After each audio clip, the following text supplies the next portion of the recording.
Let's talk about Disney's Tangled. Hi, I'm Elliot, and I make these little videos chatting about the faith and spirituality in Disney films. Won't be long before I've done all the princesses. That'll be fun. Obviously, this is another fairy tale that originally comes from Brothers Grimm, probably most famously, but seems to have various origins. As with a lot of Disney adaptations, they've changed things and made it kind of more child-friendly. There's a lot of themes and parallels here, I think, a lot of motifs that fit quite nicely with faith and spirituality. There's a lot of symbolism of light and darkness, obviously something that's used extensively throughout religion. The light of the lanterns, a sort of calling to discover a spiritual awakening. There's a whole song in the film called I See the Light. Of course, her hair glows with its magical properties, a source of divine power that they imply is more love than magic. It brings Rapunzel back to life, resurrection if you will, obviously quite a Christian theme. Selfless love and sacrifice for others, cropped up in Disney films but is present here again, is another one of the major sort of themes, links between faith and Disney. And of course,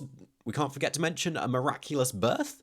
A key one though is obviously freedom, being trapped in a tower and wanting to escape. And from my perspective, as a dad with two young daughters, I think in a modern context, there's connotations of like bubble wrapping your kids and being overprotective and not letting them experience, the world, even if it's dangerous. And I think I can make similar links to my context as a person of faith, where there's no point me locking you in a tower or trying to force my worldview on you. I've got to allow you to have that same freedom to go out and explore and make your own decisions, come to your own conclusions, experience things, and decide for yourself. Maybe we should all be a bit more like Rapunzel. How we can embrace some of Rapunzel's self-sacrifice, how we embody and follow the light. She's a character that enthuses everyone around her with a sense of hope and a desire to flourish, encouraging everyone to follow their dream. Maybe we could learn a lot from Rapunzel, at least from the Disney adapted version in Tangled. So that's some of my thoughts, but this is a discussion, so I'd love to know what you think. This has been Disney Church. There'll be another one next week.